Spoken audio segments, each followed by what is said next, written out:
Welcome to In the Green Chair series by Relay Education. In each episode, we sit down with a professional who's working in the green economy to learn about their story. I'm your host, Ade, and today I'm joined with Andrew. Hi, Andrew. Hi, Ade. I'm Andrew. I'm the Green Careers Officer at Relay Education. Relay is a Canadian charity that delivers renewable energy and environmental education programs with the goal of creating change for a greener future and also fostering the next generation of green leaders. This interview series is part of the Green Collar Careers program, which offers opportunities for youth to explore and build careers which will help protect the good green earth. So throughout the series, you're going to hear from professionals across a wide range of fields and sectors who all work in what we consider to be a green collar career. Today's guest in the green chair is Katie Krelove.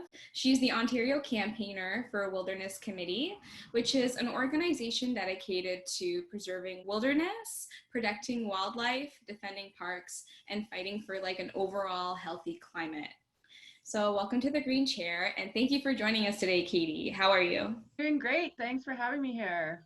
Thanks for being here. So you have tons of experience. You've been doing outdoor environmental education for 15 years. I kind of want to go back in time and talk about your first job. What was it? And do you feel like you learned transferable skills that you've applied to your career, and especially now as a campaigner?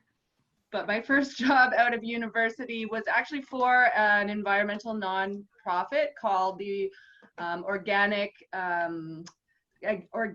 Agriculture Alliance. And it was one of the main things I worked for was their campaign to get pesticides on lawns banned in Ontario, which we succeeded in doing.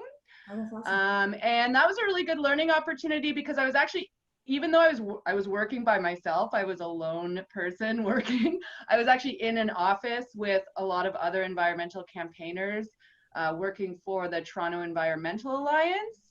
So I really got to, in this wide open office, see all kinds of different aspects of what goes into running an environmental nonprofit, into fundraising for environmental nonprofits, and got to meet a lot of really experienced and knowledgeable campaigners.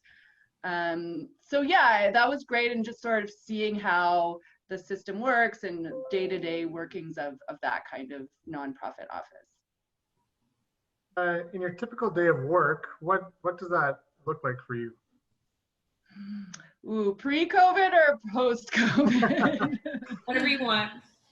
Yeah, well, I mean, also, one thing I like about my job and working as a campaigner is that there's a lot of variety. My day generally involves doing some writing. So whether it's writing up, an action email to send out to our supporters to take some kind of action, or writing a submission to a government body to sort of give advice on policy, or also research a lot too. So reading up on new policy directions, critiquing them, that kind of thing. But then also, I mean, my favorite part of the job is when I get out of the office. So whether that's leading a hike, so we do a lot of community outreach on the ground, so leading a hike in an area that we want to protect, or planning an event and running an event. These days those are more Zoom online events. Yeah. So yeah, it also involved public speaking, talking to a lot of people on the phone, seeking out sort of the experts that I need to talk to, and just reaching out to them and having the conversations that I need to have. So it sounds like you have quite a bit of variety then. Not every day is cookie cutter. Yeah, that's the way I like it. Yeah. I also want to shed light on your Coffee Talk podcast. Coffee Talk is a video podcast by Wilderness Committee where campaigners around the country share their exciting stories, campaign updates, and answer audience questions about environmental justice. All of the Coffee Talk episodes are found at facebook.com/Wilderness Committee. I love it, and I love how you're talking about kind of like up-to-date environmental stuff in the context of Canada in a very casual way. So for people who maybe reading those reports, it's a little too dense. Yeah, I mean, that's a key part of the job. I mean, because I think a lot of the problems with environmental policies is that they can be really inaccessible, and people don't have the time, and they're not getting paid to do that all day like I am. So it's making that translation, that interpretation. And I think that's sort of the first step to people being able to make change, is understanding what's going on and where their voice fits in to the process. So like, I think a really cool part of your job is marching at a protest, participating in a sit-in, all of these things people will have to take time out of their day to do, especially if they're really passionate, because you still have to go to work, you have to pay your bills. Your job, you get to do both. It's on work hours. And what does that feel like for you? That's a really good question. Because I did, before I got paid to do it, I did do a lot of years of volunteering for smaller environmental groups. I really appreciate being able to do that and get paid, but I still know that there's a lot of people doing it who don't get paid. So I try to look for ways that I can support sort of volunteer grassroots-led initiatives. So what part of a green future are you most excited about? What I'm most excited about a greener future is people really getting to know and getting to value and forming relationships with their local green spaces, being empowered to take care of it, to protect it, and to influence policy and regulations. You actually used to be a relay facilitator back in the day. That's right. Yes. When you were doing the workshops with high school students, what was one of the main takeaways that you really wanted them to get with regards to green careers or the environmental stewardship in general? For me, I think the main takeaway, again, was sort of that sense of empowerment and community. Taking care of the environment can be exciting, can be empowering, and can also be fun. Something that I know you're passionate about, which is storytelling and sharing Indigenous knowledge.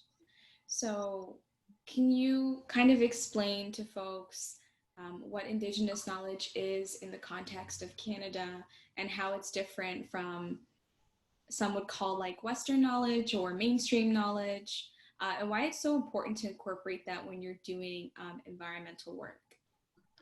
Prioritizing and Indigenous environmental knowledge is something that, historically, the sort of environmental, especially nonprofit conservation movement has failed to do. Western stereotypes have in the conservation movement kind of see, pristine wilderness as without human influence, whereas of course that was never true, because Indigenous peoples have been on this land for tens of thousands of years, and their knowledge developed not from leaving nature alone, but from figuring out sort of the reciprocal relationships between human and nature. So, and that knowledge takes a really, really long time to learn, and it's very much comes from being on the land and water, from close observation, and in this day and age, from seeking out and listening to the traditional ecological knowledge that is stored in Indigenous communities through the knowledge of elders, through stories that are told, through the specific ways of doing things, ways of harvesting. And part of doing it in a respectful way is also to acknowledge and understand the injustices that Indigenous peoples are constantly still up against and fighting, and the way that they've actually been removed from the source of their traditional knowledge, which is the land. Yeah, so there's lots of books out there that you can go to find out more about Indigenous environmental, traditional, ecological knowledge. One of my favorites that I just read is called Braiding Sweetgrass, and it's by an Indigenous woman named Robin Wall Kimmerer. And she is not only an Indigenous knowledge keeper, but she is also a biology professor. So she really does an amazing job of finding the links and also showing the differences between sort of Western environmental and scientific knowledge and Indigenous knowledge. So yeah, highly recommend that one. So we have a couple questions which come to us from a young person in Hamilton. She's a high school student, but she's also been involved with some community engagement, and had a couple questions specifically for you, Katie. What's one thing that you would have told a younger activist-oriented self if you had the chance now?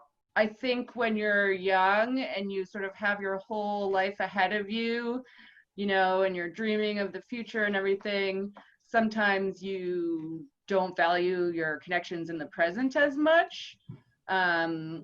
So, you know, there's definitely people in my past who taught me a lot and who I learned a lot from, maybe even if I didn't realize it at the moment, who I'm not connected to anymore. And I'll be like, oh, you know, that person, I wish I was still connected to them. You know, do whatever you need to do to just kind of keep those connections and maintain those relationships. As a student, whether it's secondary or post-secondary, there's always student discounts or special student-oriented events and everything that often you might feel, well, I don't have the time or I'm too busy with studying, but it is worth it a lot of the time, I find. The other question was how can young people help Canadian parks when it comes to stewardship and conservation? Going and appreciating parks, you know, is a huge way of doing it. So just getting out to them, bringing your friends, bringing your family. All the parks have, you know, ecologists in residence who run, you know, workshops that can tell you about all the cool, fascinating creatures that live there and sort of the ecology of the place. Another way is, you know, what a lot of what you do is to push for even more protected places. You know, I think following different organizations like the Wilderness Committee and others who are pushing the government to meet those goals of protecting more places. So especially in, you know, the biodiversity and climate crises we're in, we know that actually protecting more nature and more wilderness is one way of fighting those crises. Thank you for taking the time to speak with us and kind of giving like a really clear picture of what you do and your path to getting there. So do you have any campaigns going on right now that you want to like highlight, share, and then any ways that we could find you on the internet? Yeah, so we have a bunch of different campaigns. You can find them all, as well as sort of all of our action pages where you can actually go and write a letter or learn more about the campaign. And that's on wildernesscommittee.org/Ontario. Thank you for sitting down with us today in the Green Chair. We hope that you enjoyed learning about the different paths that people take to working in the green economy. Again, my name's Andrew. And I'm your host, Ade, of In the Green Chair series by Relay Education. Follow us on social media, that's @Relay Education, and check out our website, relayeducation.com.